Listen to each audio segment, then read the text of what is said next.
It was a huge night here at Keyworth Stadium, a huge playoff night between Detroit City and the Tampa Bay Rowdies. Tough game all the way around.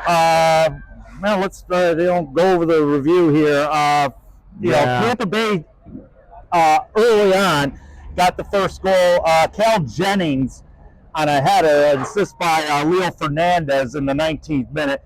Put them up 1-0, and this is his third game scoring 3, 2 from the regular season at IMG and 1 here. And it was, you know, in the play, it dictated back and forth throughout the match. I mean, it was evenly matched. I mean, you know, pretty much, you know, throughout the match. I mean, the goaltenders were stellar. Nate was stellar. Jordan Farr was stellar tonight. Yeah. I mean, both those guys. I mean, really, you know, made some key saves. A lot of saves, yeah. I mean, key saves throughout the night for both of those guys, and it would carry on. But Detroit would finally get on the board in the second half of play. Set piece went to Maxi Rodriguez, which he was going to head in the net, but upon further review, if you've seen the replay, it hit Maxi Rodriguez and bounced off Moon, and it scored in his the dreaded own goal. Yes, the angle that I had that I'm sharing with you is the angle I had from the back corner over here. When I was looking at the angle that they provided through USL Championship and TV 50 and all that fun stuff, yeah, it did look like it went off of Moon's foot. Yeah, and. Ironically, Nick Moon scored both equalizers here at Keyworth this year. Ironically. Unbelievable. One on his own and one accidental. And it was like fire. Oh, the irony. Yeah. We play on. Farr makes some great saves. Steinwasser makes some great saves. We were hoping for the miracle of Joey Ramon. That's me a goal. You know, and any goal. But there was no miracle. Joey was around. We go into extra time. Ryan Williams had a brilliant chance. Actually, prior to that, I mean, before extra time, Ryan Williams had a brilliant chance. Another brilliant save by Jordan Farr at that point. Yeah. And it was just, I mean, these two teams were going out. What'd you? I mean, I could hear it on the sidelines. Yeah. What'd you think of the referee tonight? The referee was a little bit rough. You think? Was he like holding back some calls like that? I mean, we noticed that there was. I mean, from our end down in the media corner. Yeah. It looked like there was a foul that could have happened. You know, inside the box, could have been a penalty. But did he hold back his whistle? I would say so. I don't know. But we'll never know. Yeah, we'll never know. There's no VAR to check it out anymore. Yeah, no VAR in the USLC. There is in the other league, but there is in the MLS. There is in any other league, but not in USL. And once they do a new TV contract, they're going to have to talk about VAR. I'm thinking they're waiting for the next TV contract when we move in the new Corktown Stadium. There could be improvement of VAR, maybe. I'm not sure. It really boils down to what ownership's here or there at this point. So, money talks. Money talks here. I had to use the line from the Greatest Man in the World by James Thurber too. Yes. Big money for VAR. He was on. They did that story the other night on Countdown, as a matter of fact. Yes. But okay. Further on, we go into extra time. Neither side gained an inch or gave an inch at in extra time. And there was one good goal that was blocked by Farr. That was really good. They tried to 2 or 3 times go on this net, which is now taken down because they're breaking down the entire. Yeah. But no, an availed, and then the dreaded word. PK. Yep, we go into PKs. Early on, it's Detroit City and Tampa Bay. Yeah. They pretty much held serve goaltender-wise. Farr made a couple good stops. Yeah. Nate Steinwasser made a couple good stops. Once I already made stop, everybody thought We could go ahead, but yeah. And then Nate stopped Manuel Arteaga and Josh Perez. And then Jordan Fard stopped Maxi Rodriguez and James Murphy. Maxi Rodriguez messing up PK or being blocked, but denied. It's just unbelievable. Yeah. Then it was up to Eddie Manjoma. He would get the first goal in the penalty kick shootout. Then Morris would equalize it, making it 1-1. Then Jordan Doherty made it 2-1 in favor of Tampa Bay at the time. And then our fifth kicker was Elvis Amo. We were hoping he would connect to keep it even Steven, but then strikes the ball right there. Oh, brother, hit woodwork. Yep. And then Lewis Hilton came up to the spot immediately following and buries it in the back of the net. Final score in the shootout, or final score, Tampa Bay won, Detroit City won. Tampa Bay wins in the penalty shootout 3-1. Detroit City is eliminated from playoff. The number 3 seed is done. Yep. And Tampa Bay will move on now. They will take on the Charleston Battery, who defeated the Pittsburgh Riverhounds tonight thanks to a goal early on by Nick Marcanic. His 28 total goal regular season playoff. Yep. 8th minute of play, and that's all they needed over in Charleston tonight. Louisville moves on. Oh, yeah. As they defeated North Carolina. North Carolina made it a little scary in the 94th minute, fourth minute of extra time there. Made it a little scary. That could have went in the penalties as well, but Davila and Perez and Dia answer Anderson's goal in the 11th minute for Lou City, and Lou City moves on. They will take on the winner of Indy 11 and Rhode Island. That takes place tomorrow. And then another game, full-time, Colorado Springs Switchbacks, thanks to goals by Yario Henriquez and Ronaldo Damas. Take down the Oakland Roots by a score of 2-0. So, those 4 teams will be moving on. Yeah, you're right. Unfortunately for us, it's done. Yep, we're done. I mean, we're done for the year. And I said it's the ultimate win or go home. And it is. If you don't win, you're done. Yeah.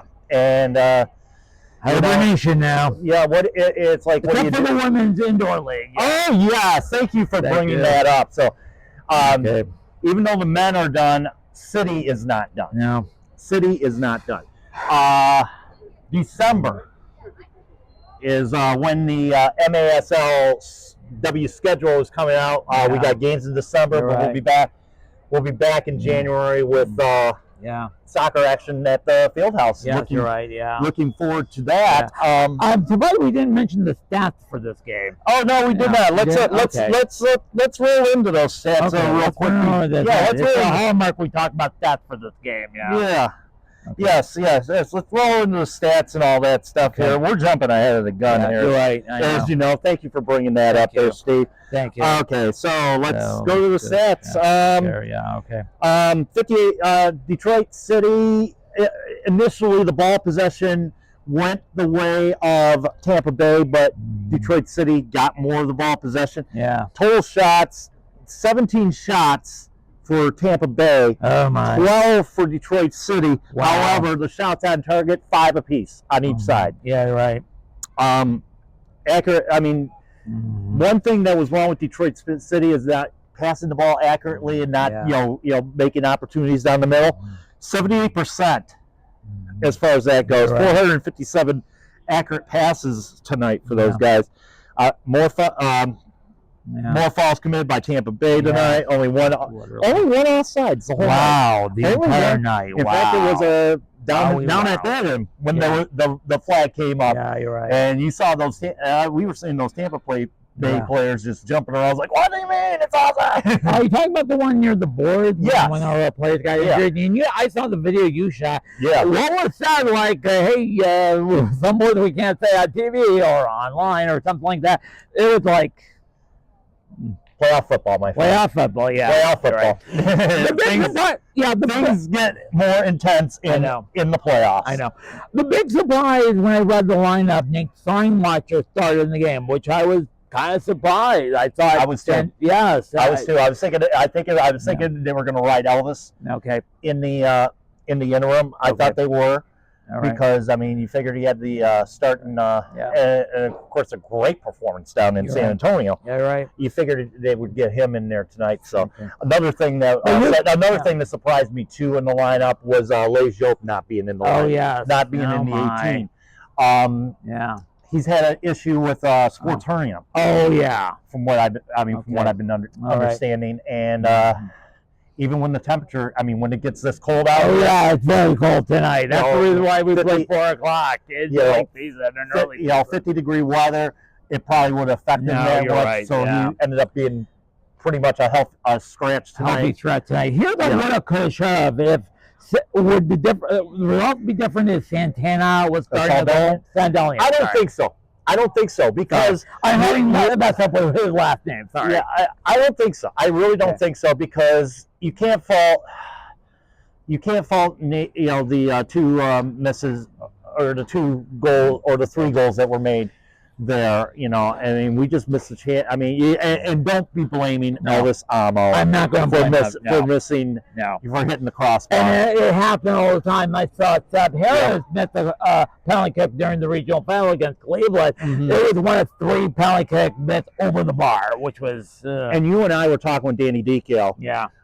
Just before we started recording here, and he said they were practicing penalty kicks all week long, and and they were perfect. Yeah. And that's what that's one thing it comes down to is the penalty kicks, and unfortunately, it didn't go all the way tonight, and thus the season has ended. Yeah, you're right. Well, now that we're out of the playoffs, who's your favorite for the playoffs? I would say Louisville City still. It's Louisville's to lose. Yeah, it really is. It's really Louisville's to lose at this point because, after winning, going up 3-1 on North Carolina tonight, I don't.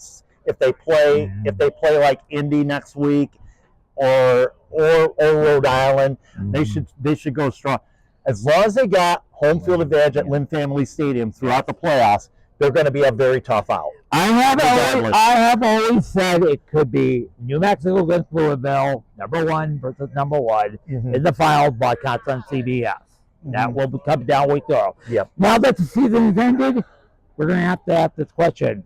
What's up next for the city now for the road to 2025, the last season here? I expect a lot of changes. Not too many wholesale changes. Obviously the question with Nate Steinwasser is still up in the air, and that's up to him. It's up to him. Yeah, it's absolutely up to him. Yeah. Whatever he does, I'm sure a decision's going to be made real soon. Yeah. End of the month's coming. So right after the championship is usually when the deadline is. Yeah, full after freezes, additions, players still staying on your contract. Commitment to the team commitments and stuff, and there's going to be a lot of work in the off season as far as who's getting signed. Obviously, one of the key components, Stephen Carroll being re-signed, Devin Amu-Mensah also being re-signed as well. Yeah. So that's 2 players that were back. They're back for next year. So what about Maxey, the leading scorer? Is he re-signed for next year? I'm sure. I think he's here for till next year. Next year. Okay. But like I said, all that's coming up during the in the next month or two. And I'm sure it's going to go pretty quick now. Now that we've got settled a we got settled a sporting director. Yes. And with the head coach and all that stuff. And so I think things are going to, instead of one man doing both jobs. Yeah. So I think things are going to move a little bit fast. And so. I'm thinking this could be the transformation from the team we entered in the USL championship back a couple of years ago. It was still a NISTA team, a third division team with some from the NPSL days. So I'm thinking next couple of years, don't be surprised before we move into the Corktown Stadium, it's going to be a fully run USLC team. Yep. Yeah. Well, you might see a couple of, and like I said, Stephen Carroll might be still part of it by then, and I'm sure Devin Almensa might be one of those key components as well. So it won't be fully, fully NISA All Stars, but you'll still have components. But I'm thinking, and never know what could come up from the academy and stuff like that. So, but before we wrap up, our total overall review of this season, I thought this has been a great success. We got a home playoff game. You know what I mean? We had a great start of the season, winning 5 in a row, banking 15 points. But then we had that slump in the middle of the season. We didn't win. We didn't win a game for a couple of months. And then all of a sudden we got hot. Yep. And we made it to the third seed. That's overall until tonight. So. Yep. And the cruelty of sport is someone has to win. And somebody have to lose. And unfortunately, Detroit City were the ones tonight and on the losing end in a penalty kick shootout. And my feeling is, going back to what you were saying, it was basically a real roller coaster ride. You got the high, the low, the 5-game winning streak. You go in, win the Open Cup, and then you go down to Houston, win there. You lose a bad game in Pittsburgh. I remember taking that road trip, and then it was a bad game, 2-0 on that one, and with Stephen Carroll getting the red card late, and that was a bad game there. I mean, going down to Louisville was losing 4-1 there, and I mean, you had your ups and downs. The midsummer was not fun. No, it wasn't. It wasn't fun. I mean, it was more better than the early part of the Tigers season before they got hot. Especially when you get to the point where, we were having games where we were winning and then end up losing in the last 10 minutes of the game. Those are rough. But then we go on that 3-game winning run, including the win in Tampa Bay, that one. And then the win in New Mexico and Louisville. And then we lose to FC Tulsa, and then next thing you know, we pull off 9 straight unbeaten. Wow. Including 3 wins, 2 of them being against the top seeds in the playoffs right now. Okay. So, I mean, great season. The points, those points that they have earned in USL Championship, more goals than they had last year. So I know. Not an overall success, but 15 more goals than the 30-game drubbing last 30 goals. That's finishing the Eastern Conference since joining the championship. So overall, nothing to really be disappointed about as far as that goes. So the only sad thing is being disappointed about tonight, but it is what it is. So what we're going to do on the off season is it chill out until next March or during the winter season? Well, we're going to have a lot of musings, obviously, and the hot stove will be back on, Okay. And when I get my new computer, new camera, quit setup, and all that, I could join you. We'll be on Skype, maybe. We'll have to do something about either Skype or Zoom or whatever it is. We'll figure it out. So I have a computer, but it's not working anymore. So I'm gonna. We'll definitely figure something out. One more thing, I want to wrap up with one more pop culture reference. If you remember any of the old James Bond movies with George Lazenby, Sean Connery, or Roger Moore, at the end of every movie, they said, "Well, this is the end of Love and Let Die, but don't you worry, he will be back in Octopussy." So this is the end of the Detroit City FC, but don't worry, my friends, we'll be back in March for a whole new season, next to last season of Keyword Stadium. By the way, season tickets available now, DebtCity.com. Let me one you up on that. Okay. We'll see you in January, folks. With Soccer Night in Detroit. Soccer Night in Detroit will return in January with some women's action. Yep, MASL women's action. So, and welcome to the on-ramp to 2025. Yep, and it's a perfect on-ramp to follow the women, girls banging in arena soccer. Exactly. So. And no reference there. It is indoor boards. Yeah. Trust me. So. Okay. All right. For Steve, I'm Mad Cat. Once again, keep reaching for the stars. Or whatever that. Keep your feet on the ground and keep reaching for the galaxy. Bye.